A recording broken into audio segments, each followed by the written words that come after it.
complete understanding.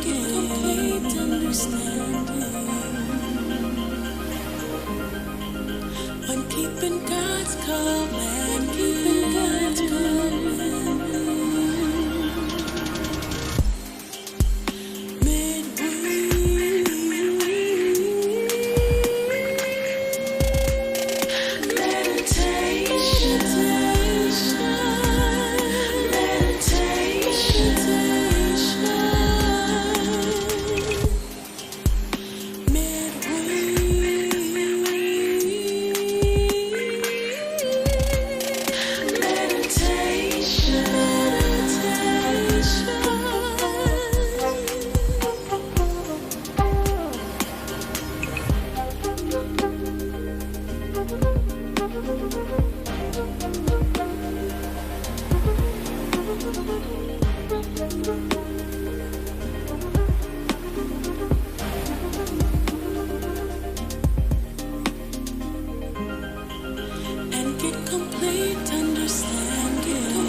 on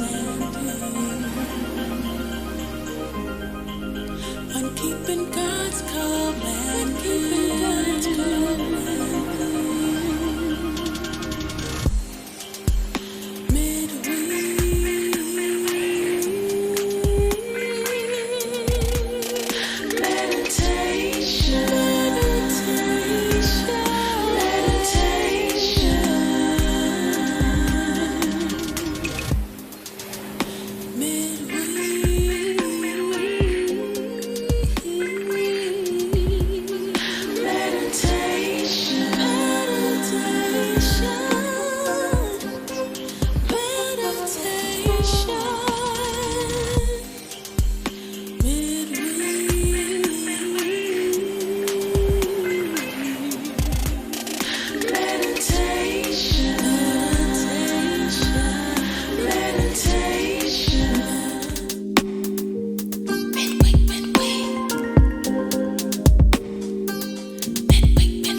Keeping God's command, keeping God's command.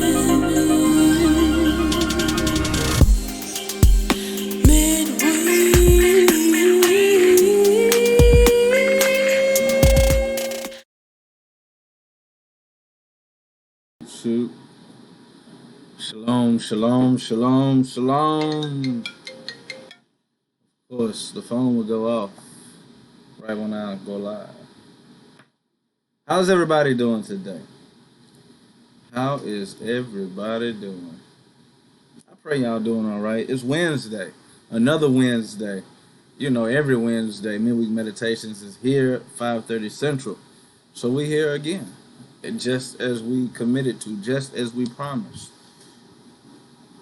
Now I wonder how your week is going thus far. Today's not any ordinary Wednesday. It's a special Wednesday. It's a Wednesday like no other. One that the Lord has ordained to be a higher day than your average Wednesday. It's the new moon.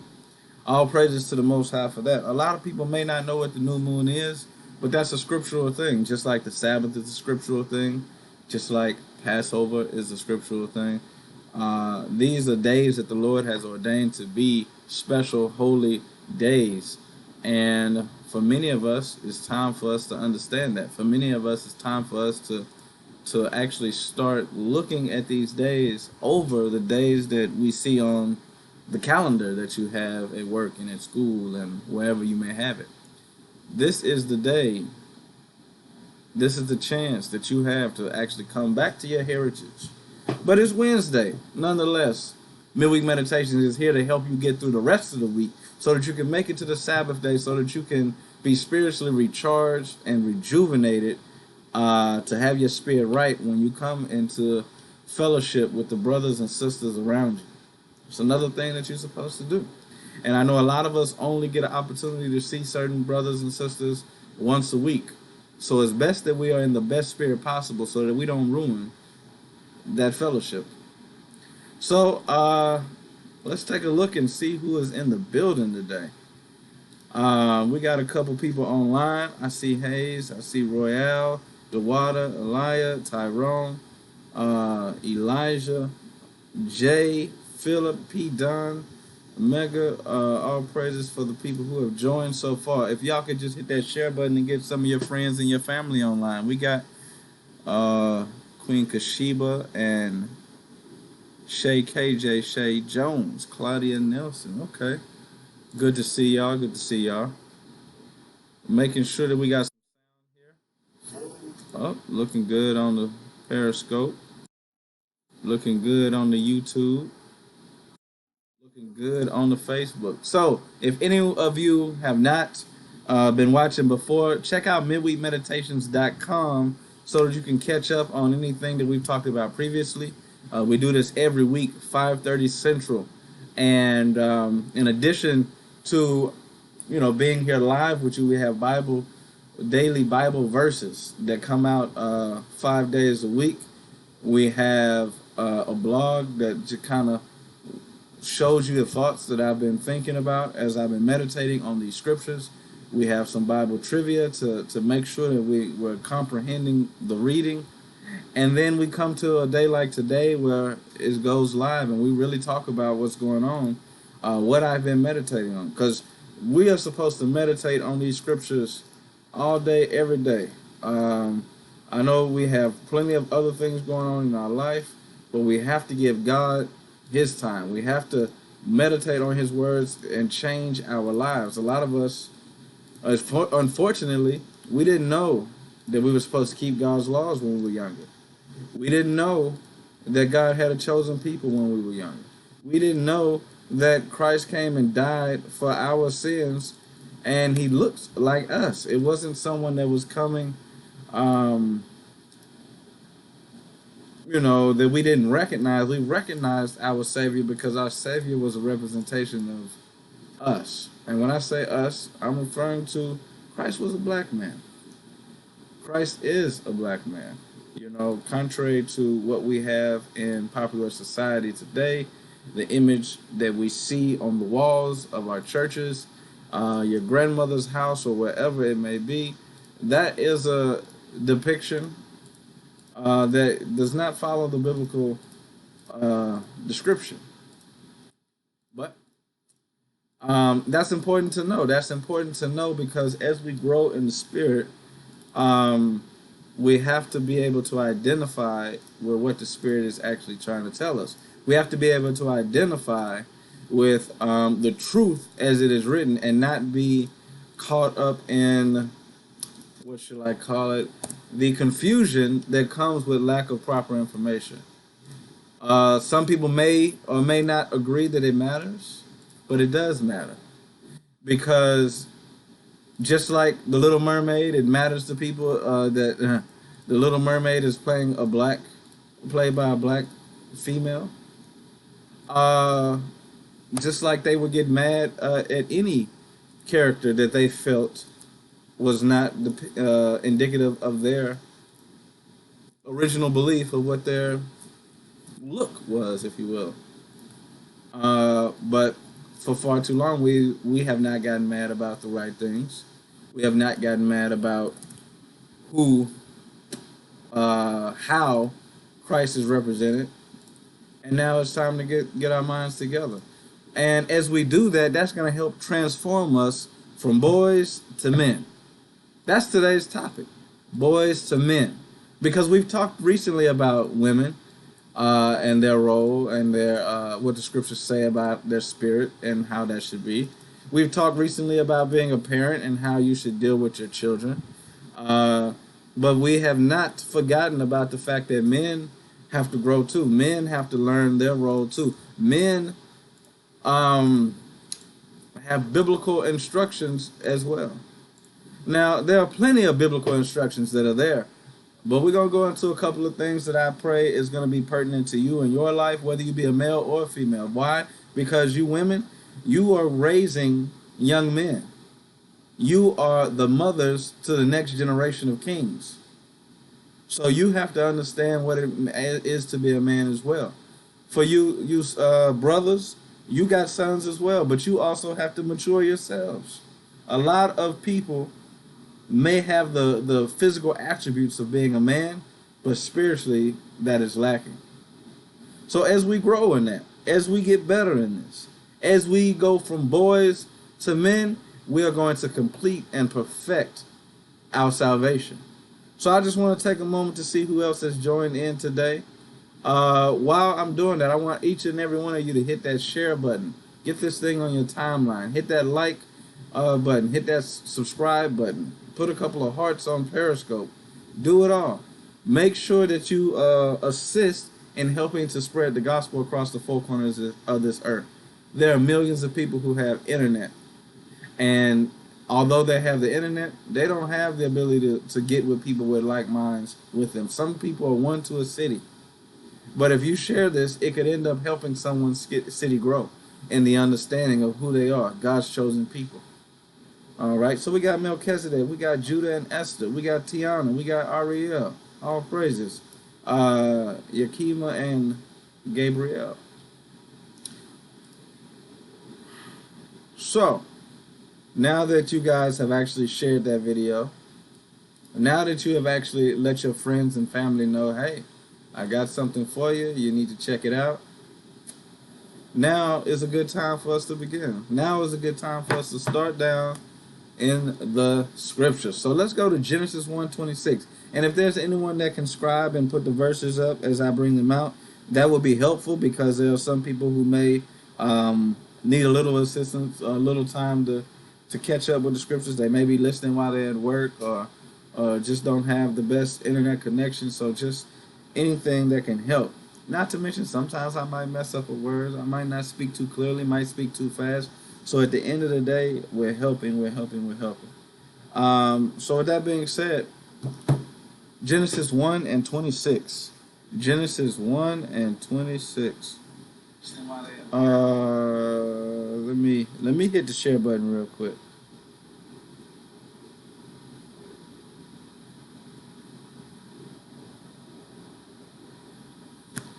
And God said, let us make man in our image, after our likeness, and let them have dominion over the fish of the sea, and over the fowl of the air, and over the cattle, and over all the earth, and over every creeping thing that creepeth upon the earth.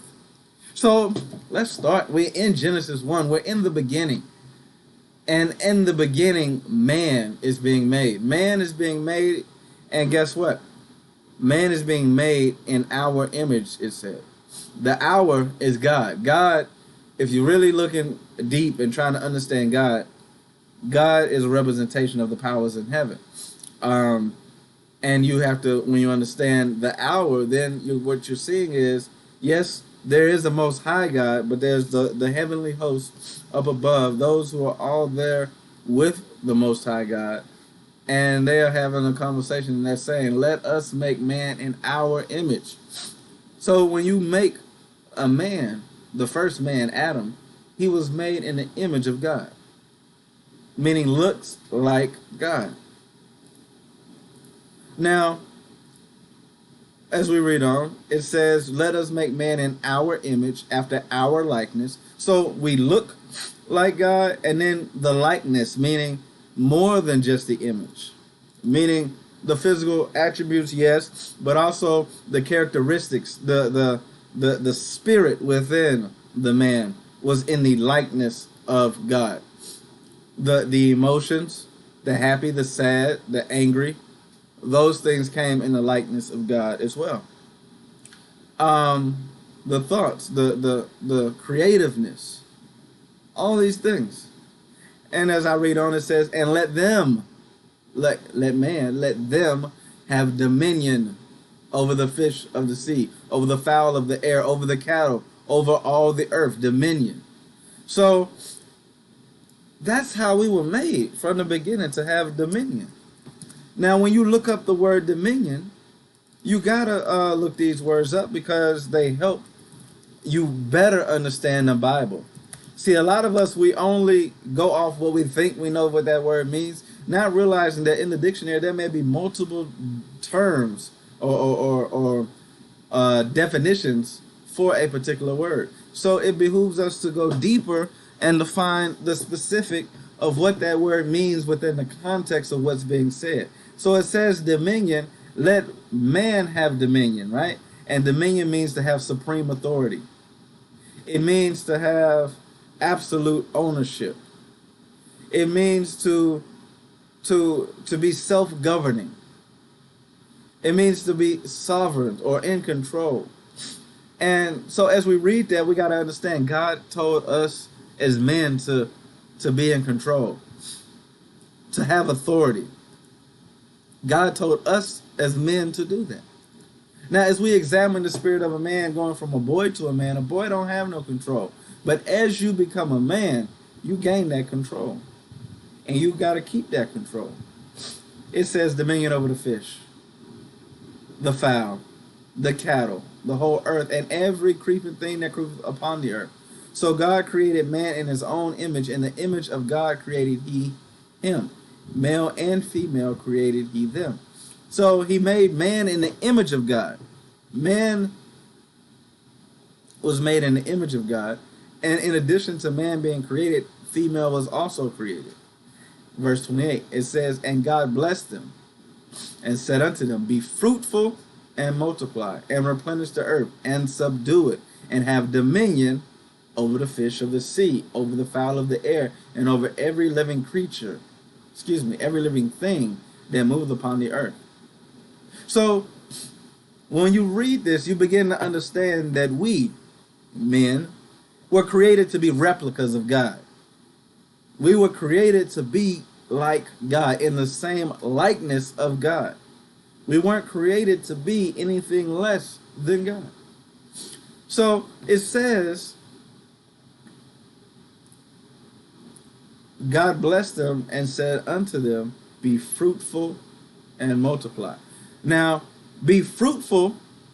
Remember what the scripture says, that we're supposed to bear fruit. Fruitful and multiply. Multiply meaning create more man. But to be fruitful meant to have positive outcomes from the things that you were dealing with in life. To start showing the value of why you were here, why you were placed here. To be fruitful comes in many different ways. As a man, we are supposed to be fruitful, and we're going to look up the word fruitful too. Let's get that word. It says producing good or helpful results. Productive. So as a man, you're supposed to produce good or helpful results. You're supposed to be productive. Some synonyms include productive, constructive, useful, worthwhile, helpful, beneficial, valuable, rewarding, profitable, advantageous, gainful, successful, effective, effectual, and well spent. Now, these are very important words to dive into and begin to understand, because when we dive into what the spirit of a man is, as you go from a boy to a man, as a boy, you know, you parents out there, you know, your young man, he's making a mess. He's jumping off of things, breaking his arm and leg, you know, terrorizing little bugs, picking off their legs, picking on his sister and his other brother. That's what young boys do. But are those things productive, constructive, and useful? Are those things helpful? Those things are kind of counterproductive at times. Those things are kind of annoyances. You wish that that young man would break out of that. It says of a person producing many offspring. Yes, we get that, but that goes into the multiply as well. It says, where are we at? Be fruitful and multiply and replenish the earth. Because in the multiplication, we understand that it's better to have righteous children. So yes, we're multiplying, but we have to bring those additional seeds to become fruitful, meaning productive seeds, valuable pieces of fruit. Because if any of you had a tree with fruit on it, but it produced rotten fruit, would that tree be any good to you? If you had a flowering bush and the flowers didn't bloom, would it be any good?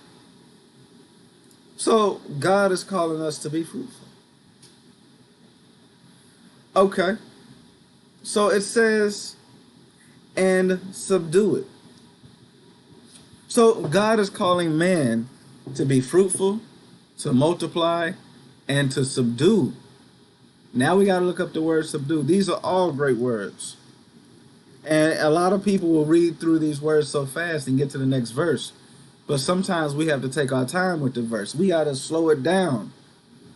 And we got to really marinate and let it ooze into our brain. That's what the meditation is. Because if you go too fast, you're not really meditating on it.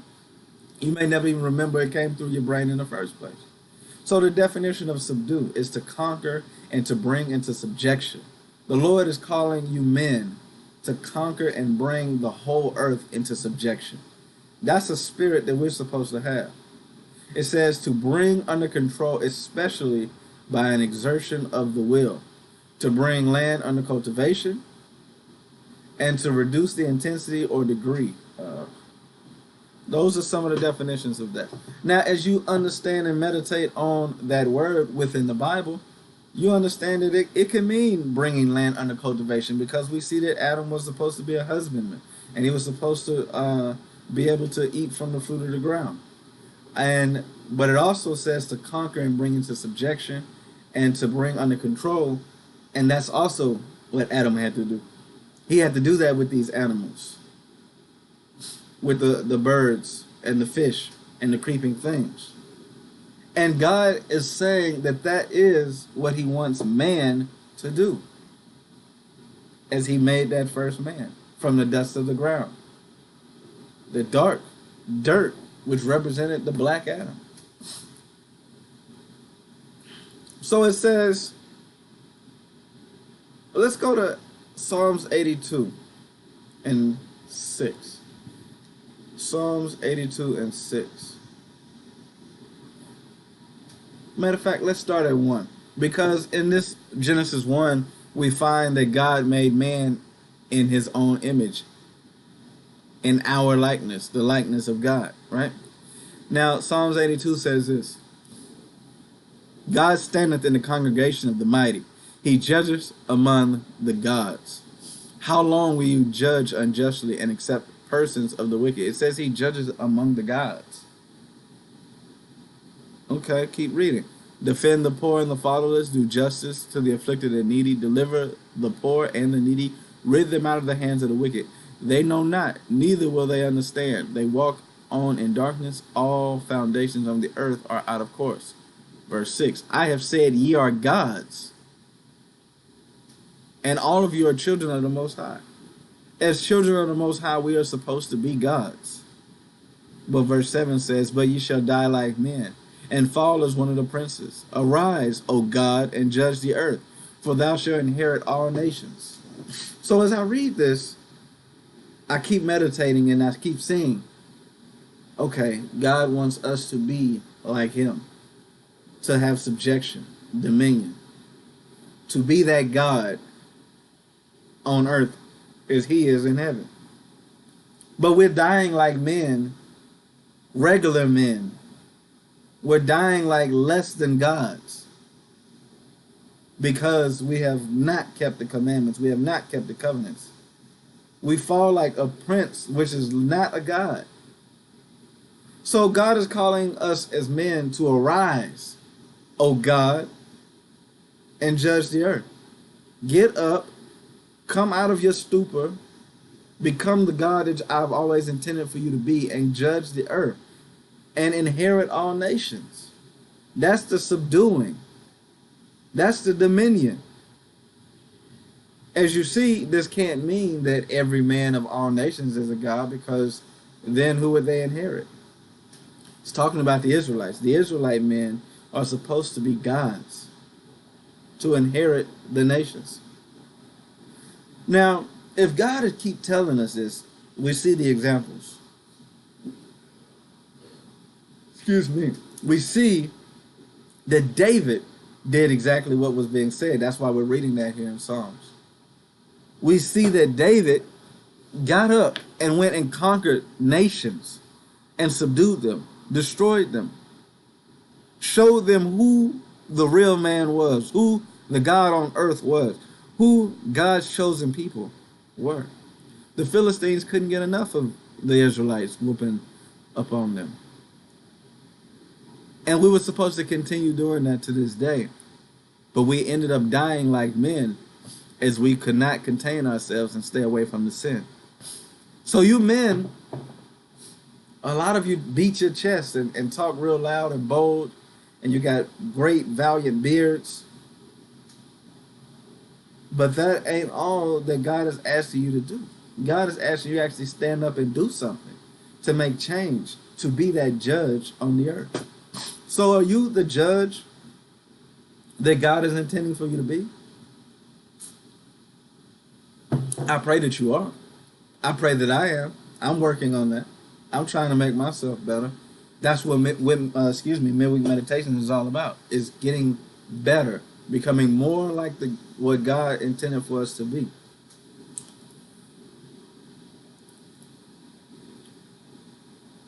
So as we read on, we got 1 Kings chapter 1 and verse 52. So we talked about David a little bit. I mean, I mentioned him and I brought him up. But we got to talk about Solomon too, because David was trying to instruct his son on being a man, on transforming from the boy to the man that he had to be. And that's what we need. We need fathers who are teaching their sons to go from a boy to a man. We need men who have gone through the transition and understand what it means to go from boy to man, so that they can teach other boys to become men. Because what we've had the problem is having to find a way to become a man without guidance. We might have had guidance, but from the wrong people. Maybe it was a woman trying to instruct a man when she can't really fully dive into that arena because she herself is not a man. Or maybe it was a man of another nation who didn't have the same agenda, the same understanding, the same concerns, the same issues, the relatable context to be spoken of. But Solomon is being told by his father, because we need fathers in our sons' lives.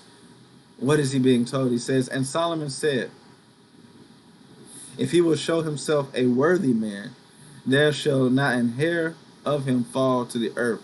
But if wickedness shall be found in him, he shall die. See, what we find here is that men have to be worthy men.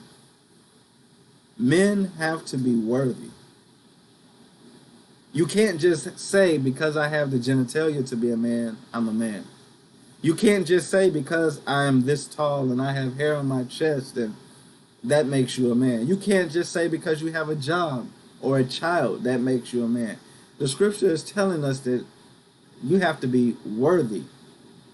But if there's wickedness in you, you won't be worthy. Wickedness will let you know if someone is worthy or unworthy. If you're in the midst of wickedness, you will not be worthy to be called a man. You'll just be a grown little boy.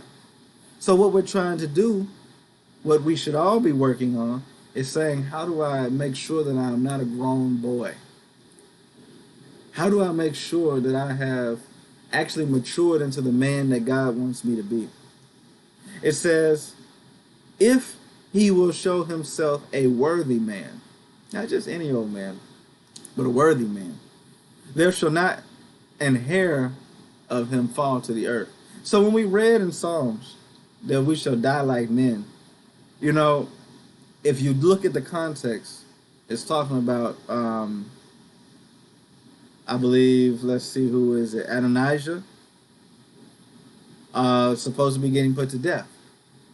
But you got to look at the spiritual representation of we all end up getting worthy of death. But if we keep God's commandments, we won't be harmed. We don't have death to fear anymore. The Lord will bless us.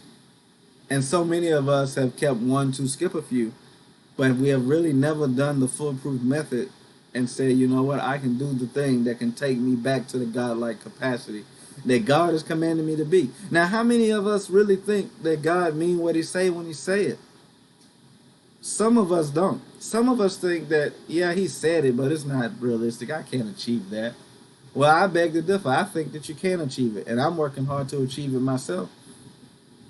I pray that I got 10, 15 other brothers on here right now that feel the same way, that they are willing to go and achieve the perfection of the godlike status that the Most High has always intended for us to have.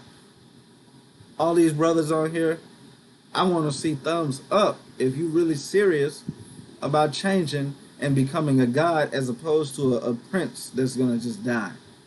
See, a lot of us talk about we kings, but y'all be worried about the wrong kingdom. You be wanting to still be Egyptians. You just want to get it fast in this life right here and in North America and South America and Europe and all of that. But you're not thinking of those heavenly things to where you're going to subdue the whole world. The physical world, yes, because the earth is going to be brought the scripture says, thy kingdom come, thy will be done on earth. Yeah, but you got to get your mind and capacity right, because a lot of us are thinking like regular, less than godly men. So that's something we got to work on changing.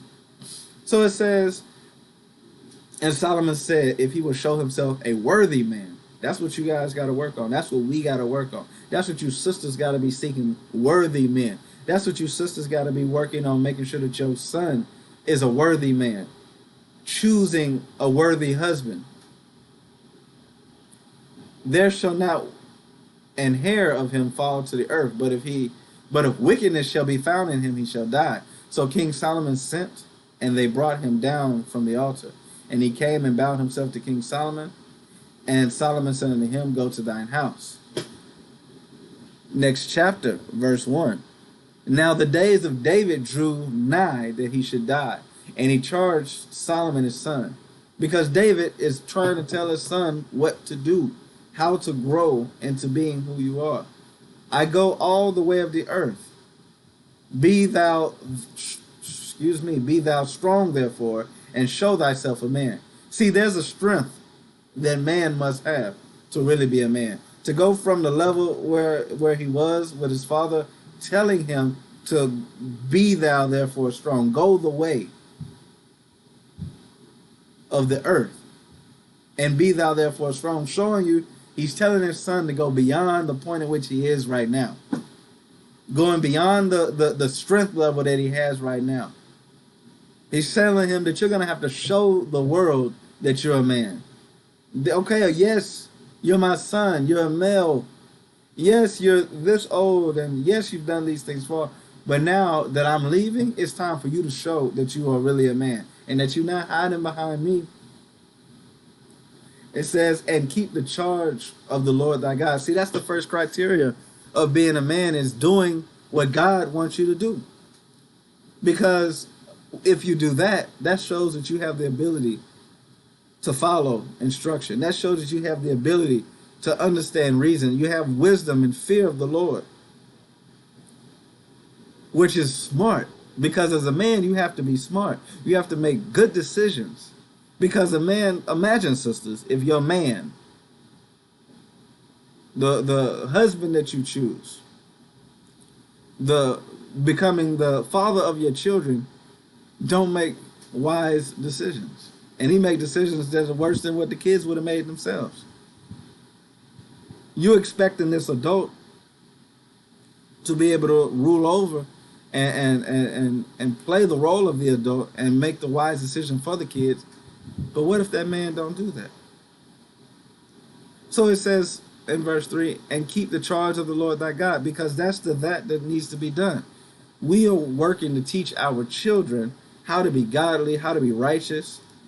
And that's something that most people are ignoring. Most people are not focused on that. You let the children learn how to twerk. You let the children learn how to sag their pants and mimic what they see. However, do you put forth the effort to make them the gods that God called them to be? The righteous daughters and sons. Are we doing that? We got to ask ourselves. So it says, verse 2, I go the way of the earth. Be thou strong, therefore, and show thyself a man. And keep the charge of the Lord thy God, to walk in all his ways. See, keeping the charge means you walk in all his ways. People say that they are Christians, but they got to walk like Christ. You can't be a Christian and walk contrary to Christ. You can't be a Christian and say that and then walk like the devil. Walk like the rest of the world. The scriptures tell us to not be a part of this world. Come out of her, my people, and be not partakers of her sins. It says to walk in his ways, to keep the statutes and his commandments and his judgments and his testimonies. See, a man knows how to take the judgments for the wrongs that he's done and correct himself. Understand that we are in this captivity because we have sinned. We are going through the things that we're going through because we have sinned, and we accept that, and we're going to use that to move on and fix the problems in our lives. And his testimonies, as it is written in the law of Moses, that thou mayest prosper in all that thou doest, and whithersoever thou turnest thyself. See, what I'm taking from this is I meditate on it. And that's why I wanted to share it with you. Midweek meditation is about me sharing what I'm meditating on with you. Hopefully to encourage you to read more, to study more, to find the things that are necessary for you to find in the Bible to help you change your life. So it says that thou mayest prosper in all that thou doest. Do you prosper in everything that you do? I'll be honest, I'm not prospering in everything that I do. I prosper in quite a few things. All praises to the Most High for those. However, I can then examine myself and acknowledge that if I'm not prospering in all that I'm doing, that means I might need to work on keeping the charge of the Lord thy God to walk in all his ways. If I'm not prospering in all that I'm doing, I need to work on keeping the charge of keeping his statutes, his commandments, and his judgments, and the testimonies that are written in the law of Moses. Now, many of us, we're not reading in the law of Moses because we feel like, well, the Old Testament, that's the Old Testament. We don't need that anymore. We just take the new.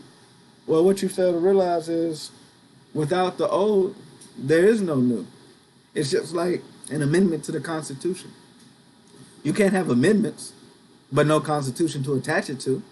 You can't have a New Testament without having the Old Testament to attach it to.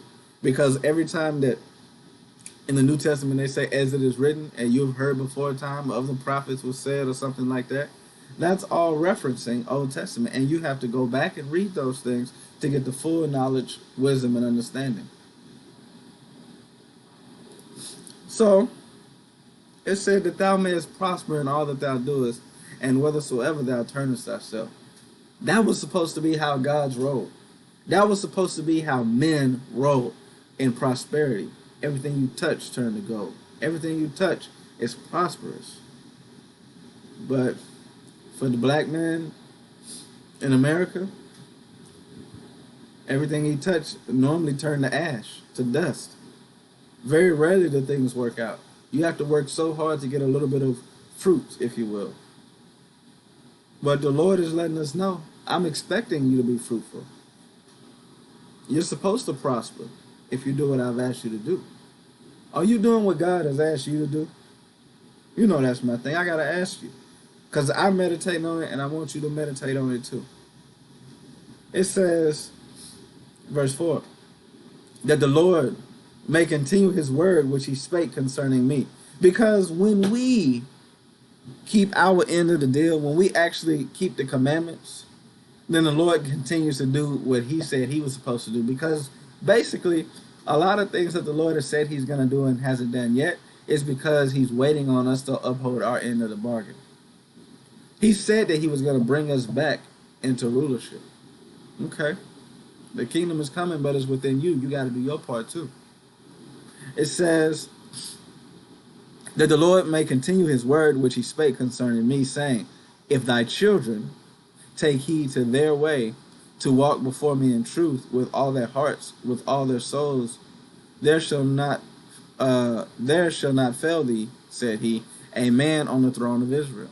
See, there's nobody on the throne of Israel right now. And the reason why? It's because we ain't been doing our part. We haven't been taking heed to our ways and walking in truth. But the people who are watching right now, I know y'all got yourselves together, right? You're walking in truth, right?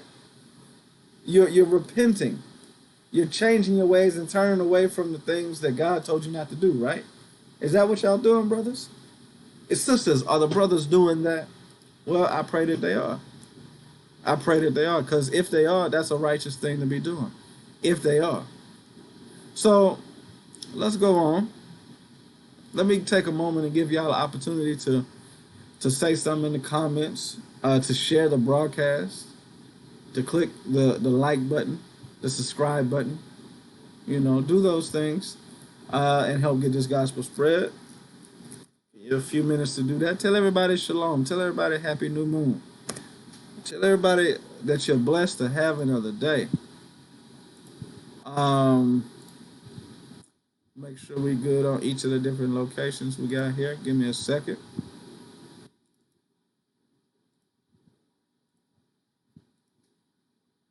So it says in Joshua 1. Let's go to Joshua 1. Joshua 1.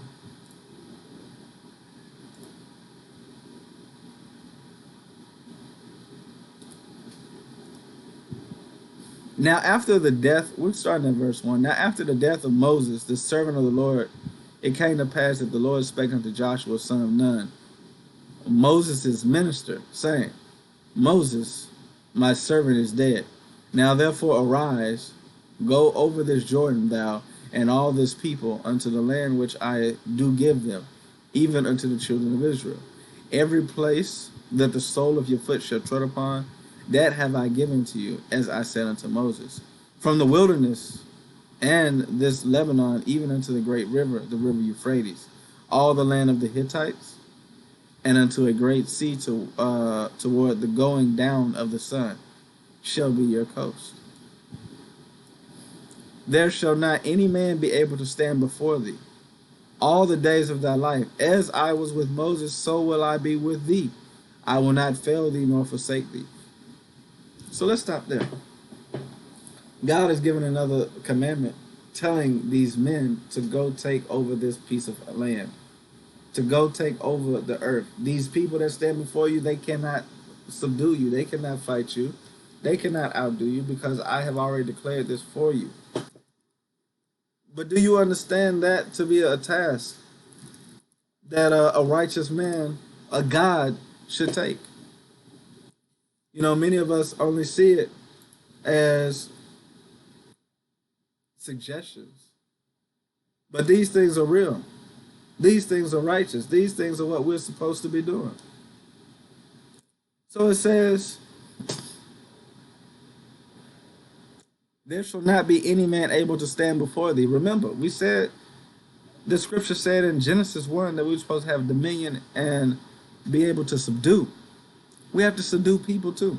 We have to subdue other nations to get what was ours. That's what God wanted to happen. Verse 5. Verse 6. Be strong and of good courage. There goes this statement again. He's talking to a man named Joshua who's transitioning in his life from being Moses' minister to the man in charge. Going from the boy to a man. And he says, be strong and of good courage, because that's what it's like to be a man. You have to be strong and of good courage. And it's not just talking about physically strong, how many weights you can lift. It's talking about strong-minded. Being strong enough to ignore the devil. Being strong enough to deal with situations and help others. Put others on your back, like your family, your wife, your children, your parents even. It say, be of good courage, for unto this people shall thou divide for an inheritance the land.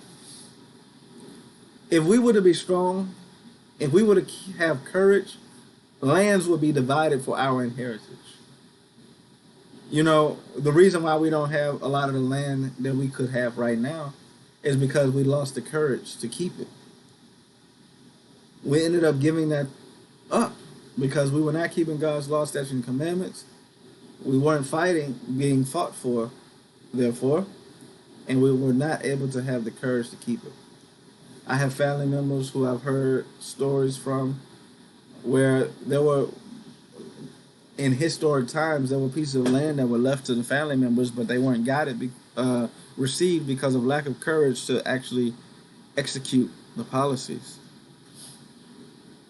Meditate on it. Are you of good courage? Are you strong? It says that thou mayest observe to do according to all the law. When you got strength and courage, you'll observe to do the law. Because that's the thing that gives you the strength and the courage. which Moses my servant commanded thee. Turn not thy foot from it to the right hand or to the left, that thou mayest prosper whithersoever thou goest. God is still saying, no matter where you go, you're going to prosper if you keep the commandments. So Joshua had to go and take another nation's land, and he prospered. This book of the law shall not depart out of thy mouth, but thou shalt meditate therein day and night. See, midweek meditation is about helping the book of the law not depart from thy mouth. You should be talking about what we talk about throughout the week to your friends, to your family, to your children, to your spouse. Meditating on these scriptures, focusing on them, and making them applicable in your life.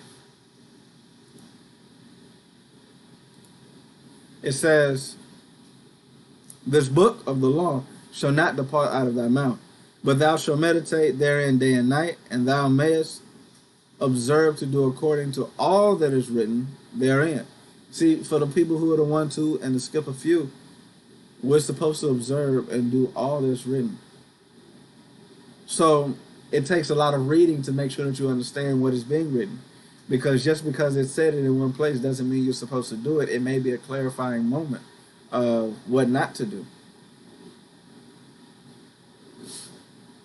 So it says, verse 8, this book of the law shall not depart out of thy mouth, but thou shalt meditate therein day and night, and thou mayest observe to do according to all that is written therein.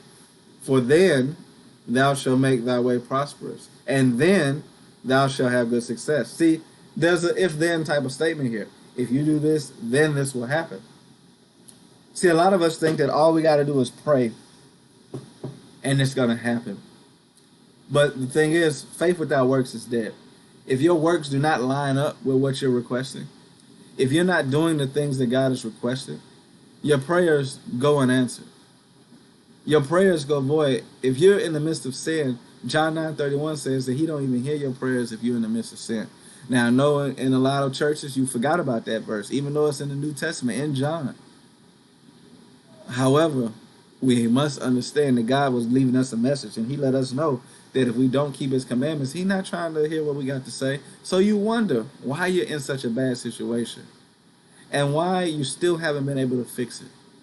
Well, I'm here to tell you that it's probably directly related to sin. It's probably directly related to not having the attributes that God has given to a man. It says,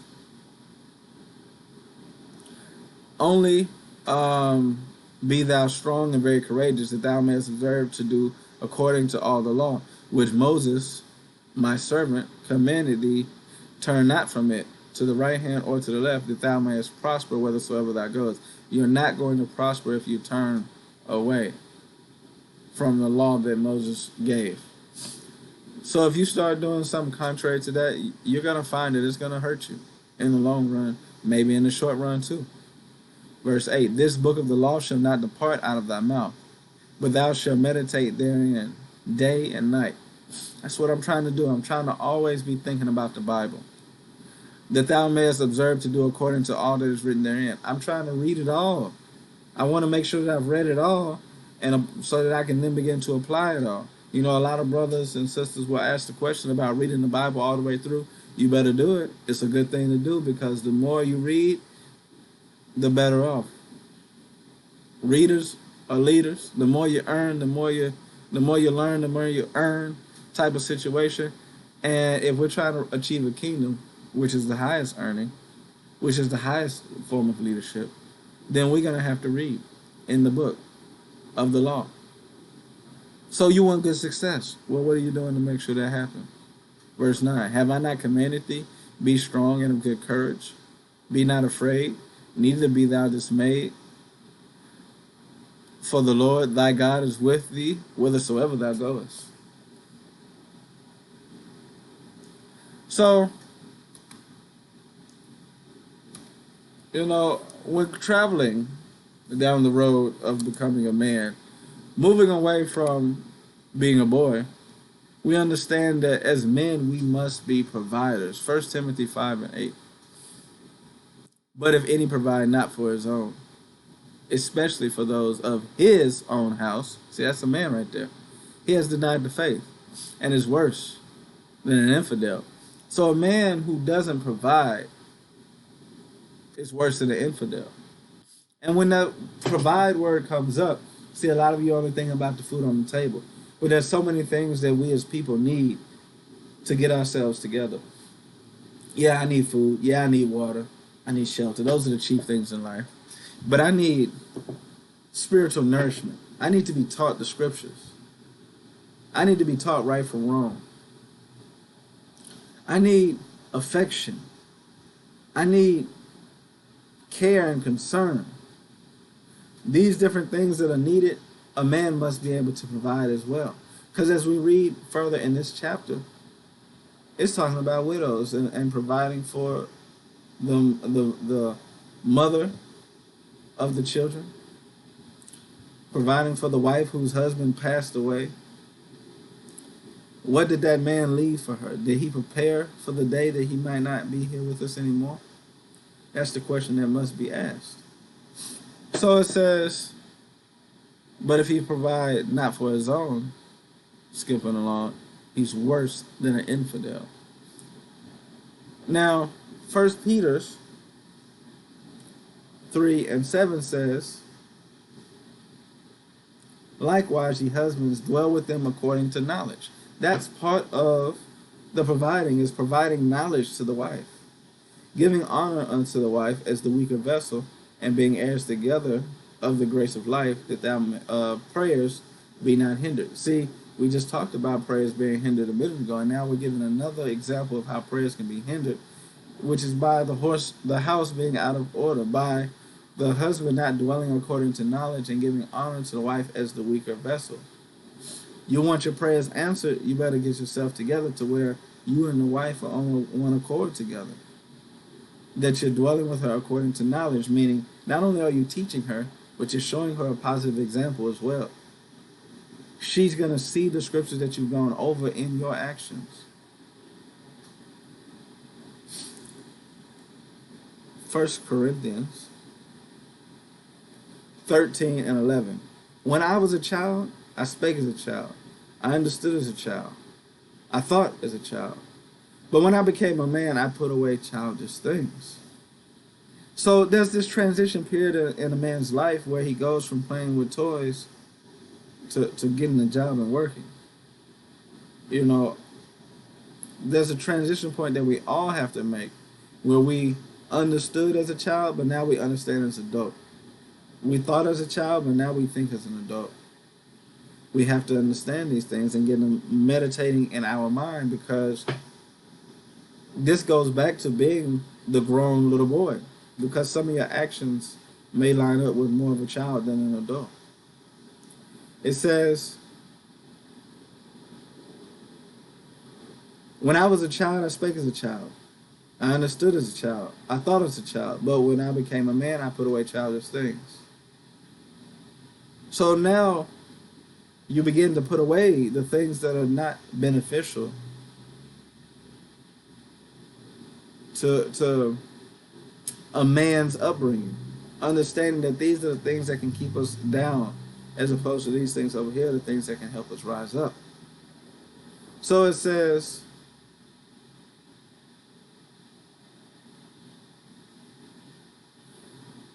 First Corinthians, Proverbs 16:9.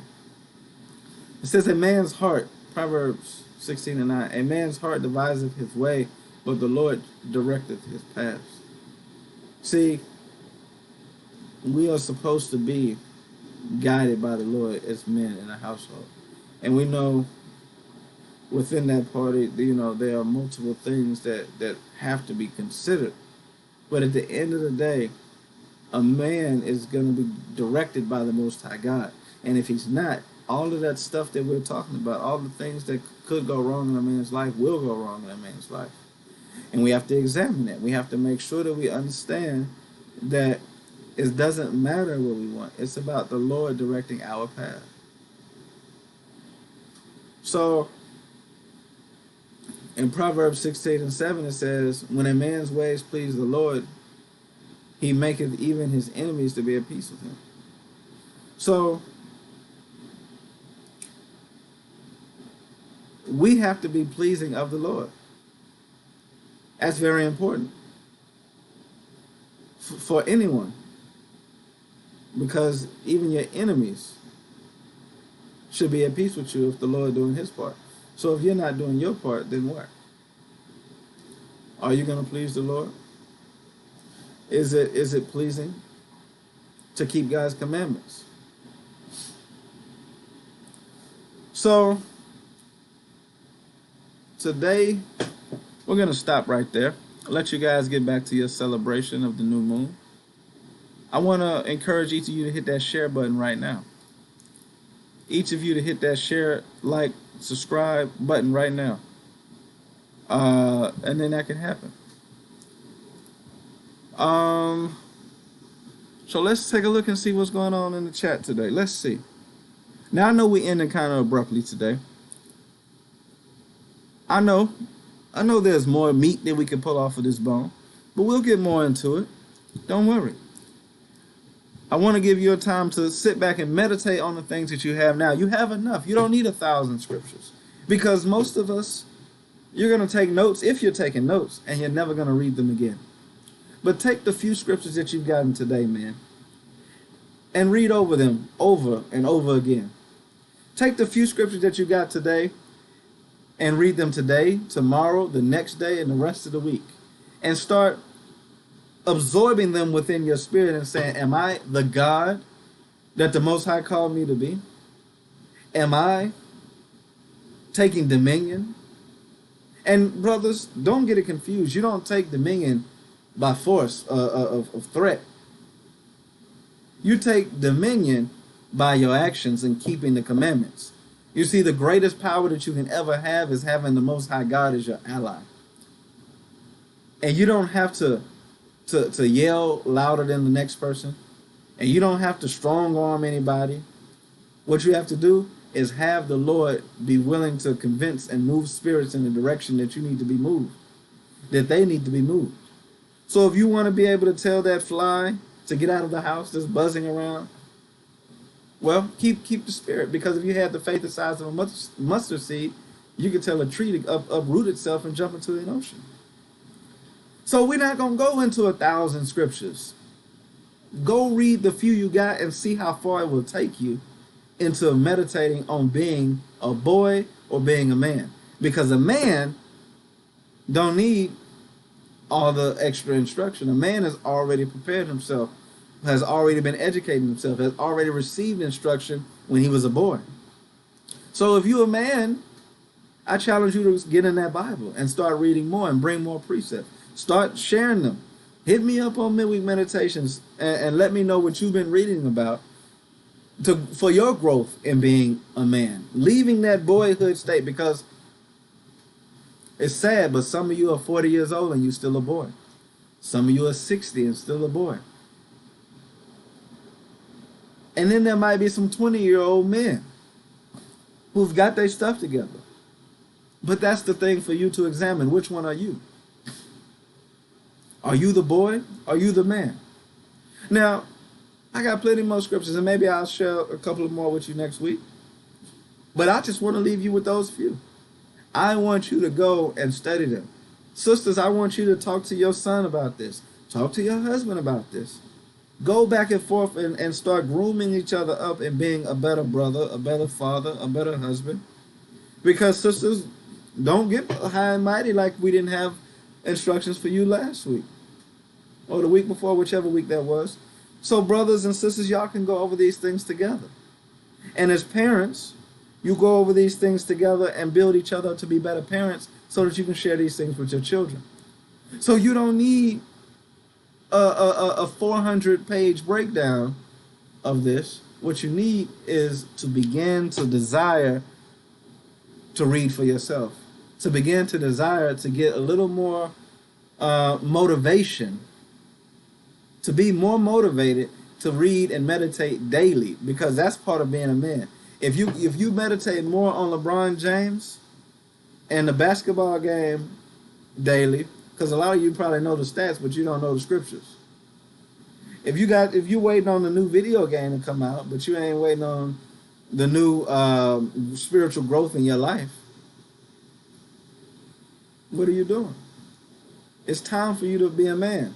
And that starts with the examination of yourself to say, am I the God that the Most High created me to be? If I'm supposed to be in the likeness of God, then why am I doing this earthly stuff? Why am I still so carnal? And I'm going to save the rest for you to read. I don't want to give you all the scriptures. I don't want to give you all the thoughts. I want you to think and come back and share with me what you got. Because when we do midweek meditations, it's all about meditating and helping people get closer to fixing their problems and not just reading the Bible to them. So go back and check out midweek meditations from previous weeks to help you get into the scriptures. Go back and check out daily verses, Bible Trivia Tuesday. I want to see thumbs up. Who did the verses? Who did the Bible Trivia this week? Who read the blog for Motivation on Monday? Give me the thumbs up if you participated in those things.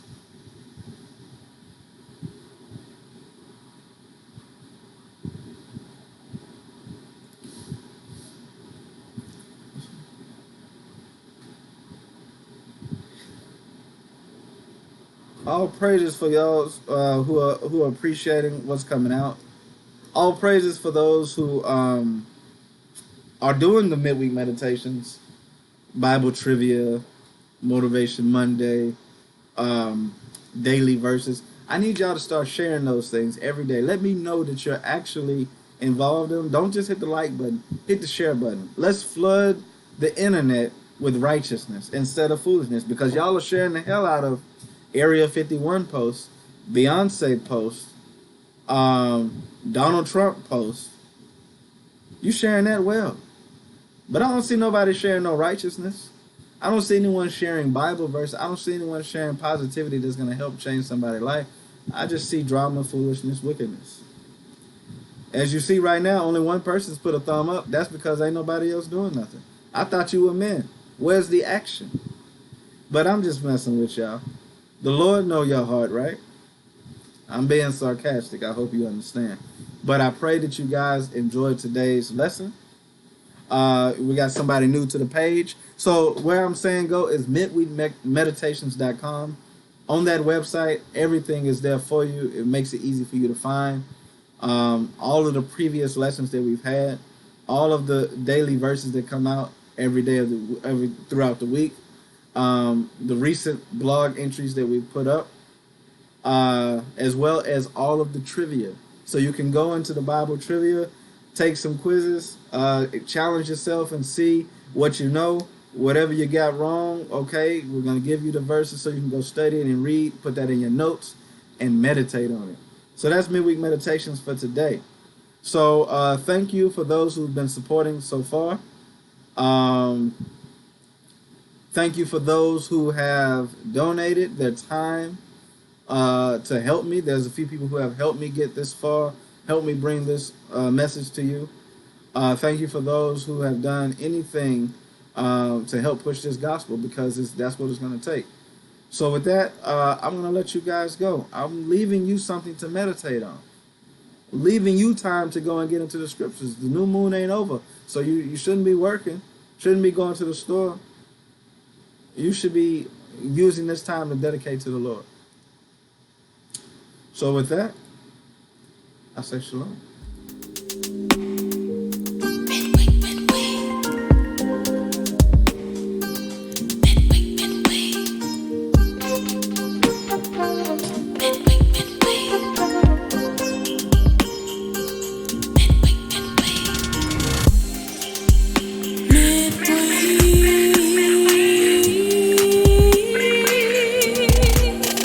Meditation.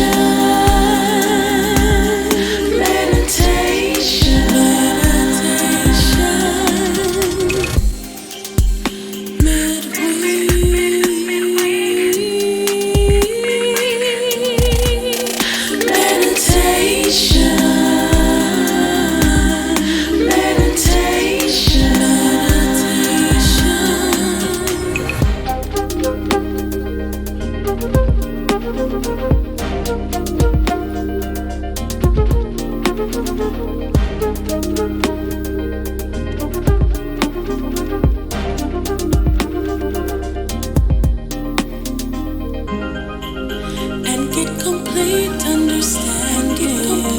understanding.